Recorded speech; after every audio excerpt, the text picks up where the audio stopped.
Oh. Salam. Eh, Kimi, kau seorang je ke? Seorang. Kau habis kelas kan? Kenapa tu?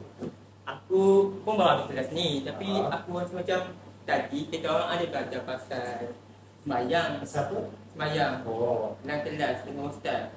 Lepas tu ustaz adalah sebut pasal solat berjemaah. Lepas tu ustaz cakap banyak situasi yang boleh kita kaitkan dengan solat jemaah ni.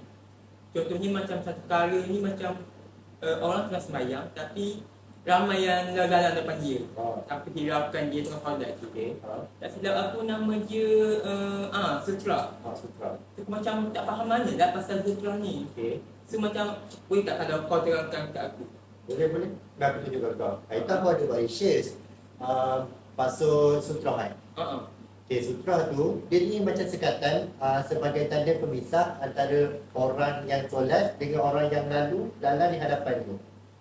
Ada ke macam hadis Nabi ke ataupun ayat-ayat Quran yang tekankan pasal sutra ni? Ada, hari tu aku ada macam cari info-info dekat Google lah. Ada 4 pendapat daripada hadis, lepas tu yang paling afdal, haram dengan sunat.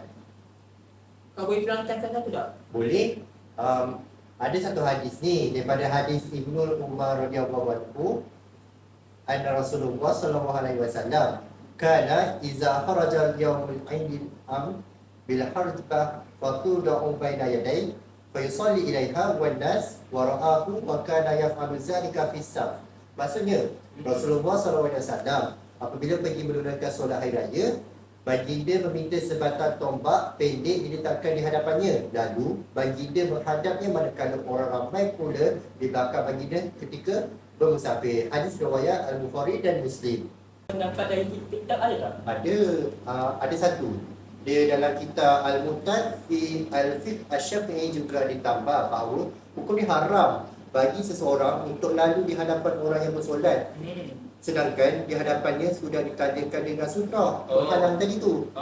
Berdasarkan hadis Al-Juhain Al-Ansari radhiyallahu anhu bahawa Rasulullah sallallahu alaihi wasallam bersabda, "Lau ya'lamun al-mar baina yaday al-musalli maza alayhi lakana an yakifa arba'in khairan lahu min an yamun baina yaday." Maksudnya, kalaulah seseorang itu tahu dosa yang dikenakan ke atasnya akibat dia berjalan di hadapan orang yang sedang solat, nescaya kalau dia berdiri selama 40 hari pun dalam tempoh tertentu lagi baik daripada dia berjalan di hadapan orang yang solat. Riwayat Al-Bukhari.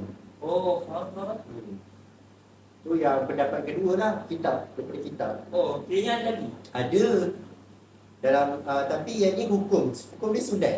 Sunat je lah. Dia bukan wajib untuk seorang letak sutra depan solat, tak lah. Tak. Sunat pula kalau hukumnya bagi orang yang sedang solat dengan sutra, kemudian ada orang yang lalu di hadapannya, dia tahan menggunakan tangan.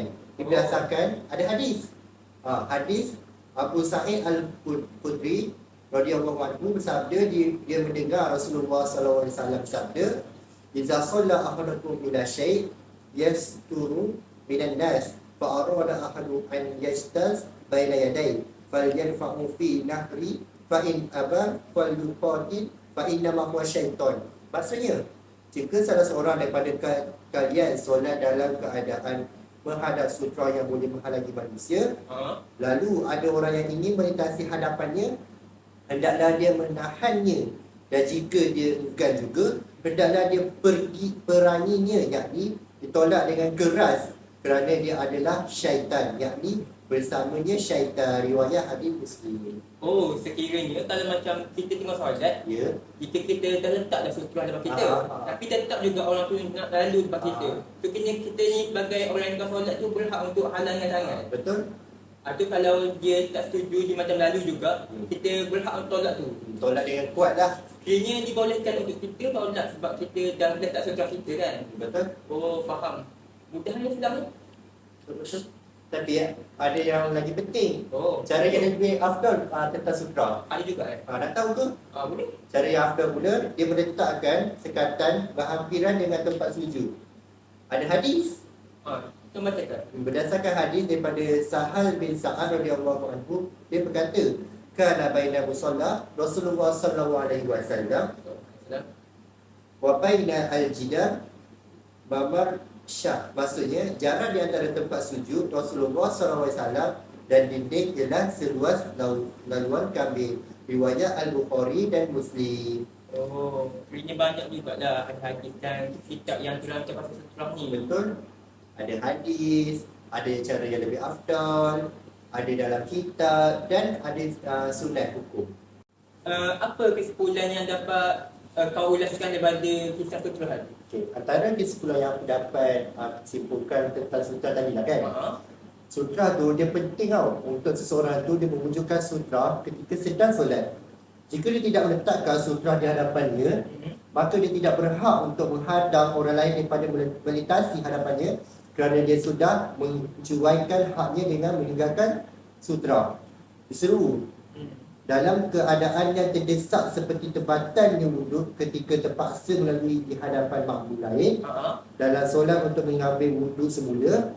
Jika tiada jalan lain, maka boleh lalu dan tidak boleh dihalang oleh makmum lain. Oh, ini macam kita tengah solat kan? Lepas tu kita macam terbatal wuduk tanpa sengaja. Ini boleh tak kita untuk lalu depan makmum lain untuk kita ambil wuduk semula? Betul. Oh, ini sebenarnya aku dah faham dah. Maksudnya memang sutrah ni memang disunatkan lah untuk letak depan kita solat. Supaya tanda untuk tempat kita sujud tu supaya orang tahu. untuk orang tahu yang kita sedang solat. Betul. Okay, faham. Kimi, aku rasa dah lambat lah sekarang ni.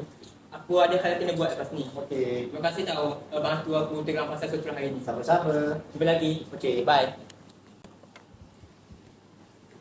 So, korang faham tak tentang penerangan sutra tadi? Kalau tak faham, boleh tengok video selepas ini.